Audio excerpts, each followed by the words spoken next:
jee ma nọ mmadụ na-esi mmụọ ihe ndị eju ka ụka m wee keta alaeze enigwe mana ọkwa ewuru alaeze n'ụwa mma avụkata nke m ọ bụrụ na mmadụ nwere ike ije gba bet Nigeria 11 million naira gị ka na-agba gbasara anya ma agba ife ọkụ ọhịa isi ọha mvụ na sogo na mgbadakwụrụ ụgwọ ọgbọ obi da na obi da anya obi dị bekene ka ịkụziere m mgbada akwụrụ ụgwọ ka ọ kwụrụ m ụgwọ ibe gbakọtara mmanya mmiri ji mepe Onu Ndi Aguata ahụ ịkpọchi atasịa ndị be anyị na ọnwụ na Onu Ndi Aguata ka wee do lauda than bet Naija eruwere isi ibe na nwatakịrị na-ahụ ọ dị ya mma ọ chọwa ịdụ ka ya so that ịnewe Onu Ndi Aguata anya ịhụ na ebube ya dịkwa mma ọ dịkwa ka anyị yiri ya somebody achọ ịdụ ka Onu Ndi Aguata Natacha Isuofia awụhụ ka ajawara ya emekwu ya niile ewu Ndị Aguata nwanne onye na-alụ ajụ egwu ọkịka n'aka nwanne ọbịa ọdụ ka ọ nọrọ onwe ya ibe a niile a na-eme na Anambra steeti adụghị ya mma na ọsọ American lifestyle sọsọ ndụ nwa ibe awụrụ ibe na-eyi oyi n'ala Igbo ịhụ na ma oche baba hanki ma pomade ma ibe eji achọ mma ụmụ agbọghọ ma bụ ụmụ agbọghọ ovukọ sogoro na nke a onye enweghị nkwa na-akwa aka n'ahụ asụ mba na ha fụkwa onye ome ibe dị ya mma so anyway ma shut up mana eme ekwufu since a mụrụ ruo kịta enwebeghị onye na-azọ ọchịchị ma onye na-achị achị ndụ ere alaike facha adụm ka ndị ogboni ọ bịazie ebe Soludo wee na-egosi n'ọkwa mmadụ ọwụ ka ọwụ ya baa na gọvanọ wee do accountable for governance ya wụ na ọbụgodo onye isi o ji ebikwute n'aka wee sị gị na ihe a without anybody ipe m ma onye ma onu na nsoje eti mkpu Soludo ji achị ya ọzọ ọchịrị mmadụ achị ọzọ ọwụ na ọha niile mewe otu ibe ọ ndụ nọ n'elu ka a na-ahụ wee chọọ ibe dị iche wee jee wefute Onu Ndi Aguata restaurant ọ na-Aguata ka a na-agba ya ahụbeghị ya before mgba mfọ mụrụ na-agbawa ya na Aguata and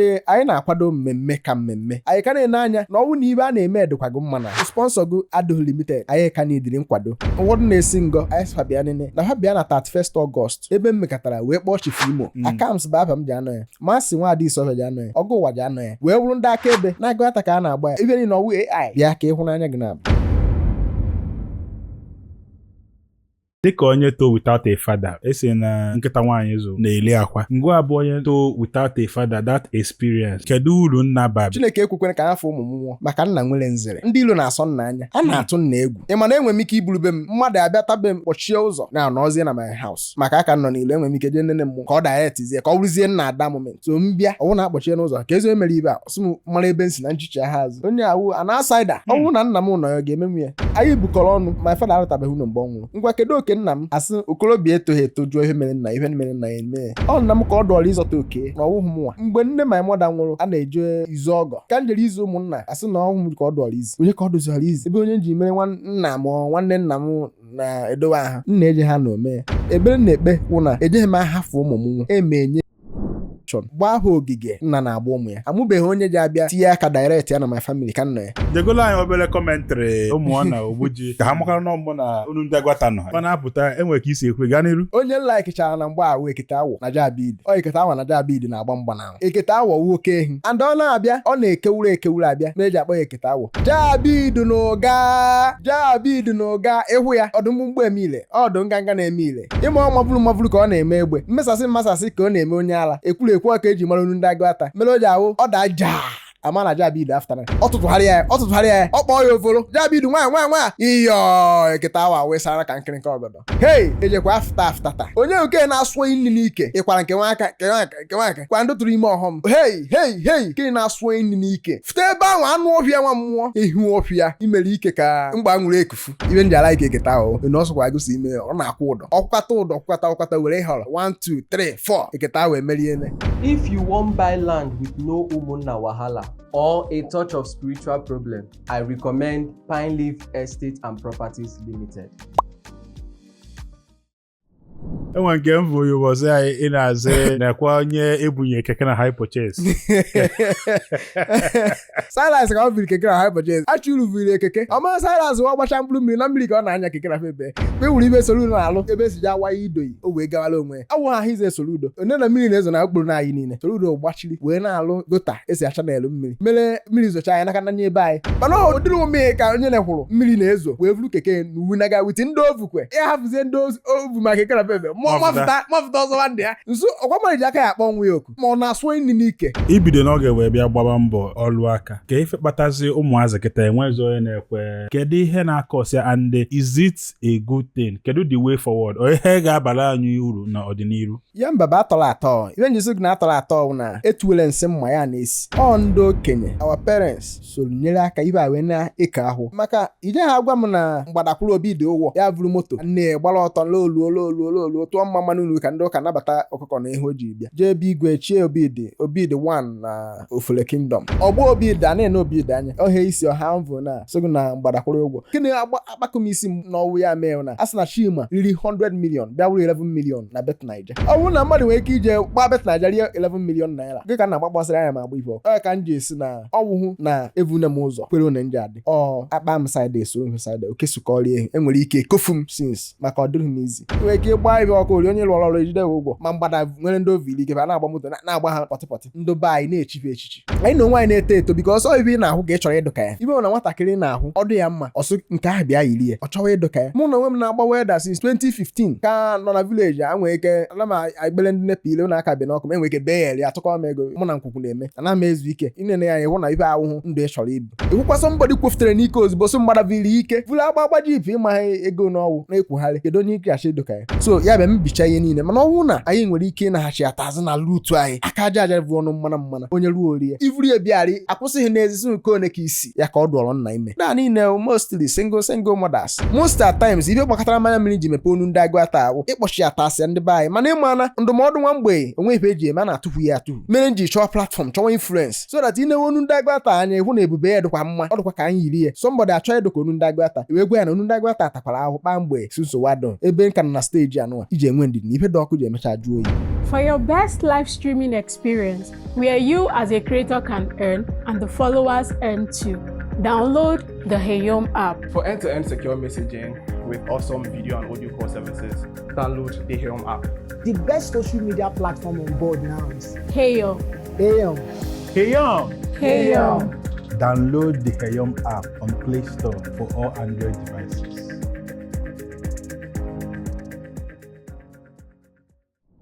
Enwere content again for Natasha Nwisofia. Popular content.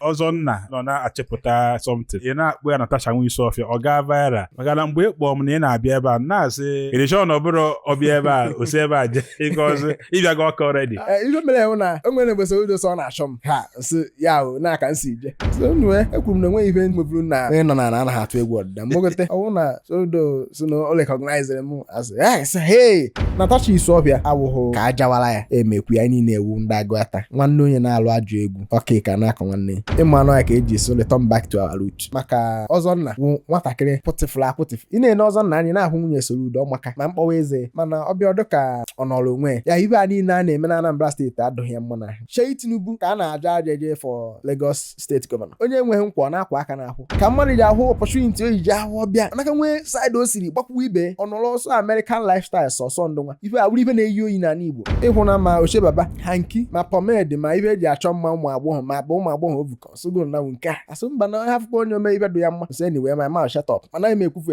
ebe Natasha si bata ahụ Natasha je challenge senate president with obu ọkụka aka na-ekwusi ya bịa na abịa ya jiri helicopter bịa nso onye nke na a na-azụ ya mba mana o nwere ka esi eme ọ asụ hafịa ọ boldness and courage ka akwa Natasha Nwisofia ekwughị nya ka m wee kwa gọvanọ emu ma ka m were boye aja na garị ọ ka m wee correct ya impression and ebe ọsụsụ hafịa emere ife dị ya mma ya na ife dị ya onye nwekwuru ebe na-eji akọ ha ufurutu right now I have many important things to do karịrị ị na-akwa mmadụ emume inyowe onye mmadụ si eri ala ha ọ bụ na ibe ndụ ọfụma ma ọ na iprogram yourself ọfụma ị nwere ike wụrụ ọgbaasịrị achọghị m ịzọ ọgbaasịrị achọrọ m iwu Onu Ndi Aguata onu nwere ebube onu nwere ugwu mgbe a na-agba ọ na-agwata ka a na-agba ya isi na enwe nke ị ga-agwa na 31st August ọ ihe a ga na-afụ volume 1 volume 2 volume 3 and enwekwa ndị na-akwado gị Onu Ndi Aguata wrestling event concert 01 bụ na ọ ga na-adụ nwere ike ilu 0200 ọntịrị Chineke akpọrọ anyị n'ụwa ọ na-Aguata ka a na-agba ya ife ọ ga-eme na ọ ga na-abawanyezi ị ga na-ahụ ya in different diversities maka ojeghị ya do limited with Ndị Aguata ndị na-akwado m Agrechukwu vu ụzọ panchaghị na-epeli aka wee nye m ngozi zuru iche n'ibe egokwu pasoro gbata so mba na nkene paso na ya ka ụwa sorokwu ya ma Lagos branch ndị ma ama ha ndị ọrụ ndị ibe Ndị Aguata na-adị mma na-akpọ na fon na-asụ ha chọrọ iso na ndị ja sponsor ibe ahụ anyị ka na-ene anya na ọnwụ na ibe a na-eme edokwago mma na sponsor go adịghị limited anyị ka n'idiri nkwado ibe anyị chọrọ ka anyị chawafụta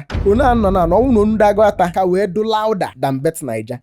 eruwere isi yahoo eruwere isi no nke do louder ka a na-agbakwu onye ka anyị chọọ ka agbakọ kwanyide Onu Ndi Aguata ka ọ dị very loud ka ọ bụ na ihe ọha nọ wee nwee Onu Ndi Aguata echigo limited ọ bụghị ihe ofu onye is an organization of many people which na ọwụ na onye dị interested na ọ chọrọ iso to partner with Onu Ndi Aguata ọbịa ọ ihe anyị na-agbakiri ya na ya o jeghị ebu na sọnsọ mgba ma ọsọnsọ ahụ ekwuo ka e wee chịa ọchị mba ọ ga-awụ iwe ji akụziri obodo wuru ihe a ga-eji na wee mụta wuru iwe ji enye nnukwute nkwanyite ọdịnala na uto na agamnihu nke Anambra steeti and the South East na ndị Igbo niile entirety and anyị na-akwado mmemme ka mmemme ụfọdụ na-esi ngọ anyị fabia nene na ha bịa na 31st Ọgọst ebe mmekọtara wee kpọọ Chief Imo ka ọ nụrụ ya ịbịa maka mgbe ịbịa maka Chief Imo Akams bụ aba m ji anọ ya masị nwaadị Isọfịa ji anọ ya ọgụ ụwa ji anọ ya wee bụrụ ndị akaebe na Aguata ka a na-agba ya bịa ka ịhụnanya gị na ibe niile ọwụ AI o ji enye aka ijikọ Aguata niile ọnụ maka ahụgo m na ihe ọ na-awụ asọmpi ma egwuregwu na-ejikọ ndị be anyị ọnụ bọọlụ adị n'everywhere mana mgba ka bịara abịa ka anyị were lata ndị be anyị na Aguata ka a na-agba ya na Aguata ka abeji na-agba ya nke a na-ekwu ụga versus ndị Ekwulọbịa Jabido na ụga na Dimkpa bụ ndị Ekwulọbịa ịnụ na Ekwulọbịa na ụga nwere mgba ịhafụgodo ife isi n'ọkụ bịa nene mgba ndị Ekwulọbịa. I want to make healthy living a culture in our society. Teta n'ụtụtụ mee exercise gị sweat that sweat dị very important. Ịba na garden gị bele akwụkwọ nri sie nri very natural food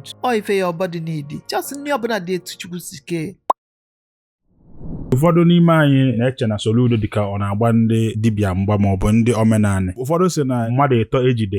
ejide efa ebe niile jụọ oyi na ọ dị ka ọva ka efe inwe maka this development. A sị na ihe agba n'aka ejighị ugogbenye and anụ gbaa ajọ ọsọ agba ya aja egbe ọ bụghị taa ka etiwere egbukwa ya ndị ebere ala atụtụ isi esaidị a atụtụ ọkwa ife gbudoro oke dị oke onye ma onye o ji awa echi ịhafụ ụmụazị ya enwere ike awa na-abụ na-abịa onwe onye ji akwụ aka ọba gbuchaa ndị ọzọ ha egbuo onwe ha. Returning back to our root awụghị ya awụ dibịa social media wụ the easiest place to sell your market. Eche m ndụ kpọwara ji ele amaghị m dibịa ji abịa bụrụkwuo omewe advertisement na ọ gwọrọ ha ọgwụ 2 market days ọrụ ha ọrụ ebe onye chịkwa ha ego ọha isi yo na-esi ere geeti m na ọ bụrụ na alụ ọrụ geeti m penti egbucha ha na n'izu ka na-abụ I will refund you your money ọ ife eji ele ahịa root nwa ele so ndị abịago ịbịa chegharị ndụ be anyị uche ozugbo and ọ bụ na fado that loud they will conquer n'ọkwa nke a na-anụ ka a na-agbaso o jekwa ekwo wee gbaa agba ndị okenye so na iwe ọbụla ji a na-anọ na-agba ka nkwụ enu mana ndị na-ekwo ekwo ka ngwọ abalị na-abụ ọkpọ ya eso m wee pịrị Soludo aka na o soro bute nnukwute udo na Anambra steeti maka achọwana m ụzọ mgbafu ọ bụrụ na emeghede ndị 10 million ewetenye achọwa ndị 2 million ewetenye achọwa ndị 500,000 enwere asị onye ka iji ebe anwa ọgụgo 10,000 kidnapping na-awụrụzie aka ntụtụ and ha na-ahafụ ọ bụ na ha ji ebere paasị gị wee gbazuo ego they kill you at a spot and hụ na Anambra steeti bịa jụkwa oyi since a mụrụ ruo kịta enwebeghị onye na-azọ ọchịchị ma onye na-achị achị ndụ ere ahụ m onye politician adụm ka ndị ogboni adụm ka ndị adụghị mma para mmadụ imekọ iwe ọ bịazie ebe Soludo wee na-egosi n'ọkwa mmadụ ọwụ ka ọnwụ onye nwere track record ibe niile o meje na Central Bank aka mpere mpe mgbe nwe mana ya baa na gọvanọ wee do accountable for governance ya nke o mere amaka ya good kenwụ na ọbụgodo onye isi o ji ebikwute n'aka wee sị gị na ihe a without anybody ipe m ma onye m onu na nsoje eti mkpu Soludo ji achị ya ọzọ ọchịrị mma ji achị ọzọ ọ ya so onye m Onu Ndi Aguata maka ịka na-ekwu Aguata ọ bụ Soludo onye isi ọbịa Aguata local government area mwa Onu Ndi Aguata Soludo so n'onu m na-ekwuchitere ọ chọọ ime adreesị o ji ekwu n'onu be anyị nwa na-achị na Soludo bịara o mechughị anyị ihu onye ndị ọzọ emechughị anyị ihu anyị wee fụta ya ka ndị so gbafụta na Soludo ji achị ọchịrị mma ji achịkwa ọzọ. Ị nwere akọpụlụ iche ịchọ ka ụwa nọ ị nwere ife dị n'obi ịchọ ikwu gbam ị nwere ife dị omimi ịchọ ka onye ọbụla malụ o nwere akala aka izole ezo ịchọ ka ụwa fụ na ị nwere passion for bịa na Gbam ka ụwa n'onu ị nwere biznes ịchọ ịkwụnye n'ọkụ o nwere product ịchọ ka o soro na Gbam ị chọọ ka ife ị na-ele ife ị na-eme na-aga as viral as Gbam we are here for you. Contact the number on your screen ka anyị kwụnye ị n'ọkụ ka ịfụ na ọ na-eme Adamuaka. Gbam is the biggest Igbo interview in the world. Come and find out for yourself.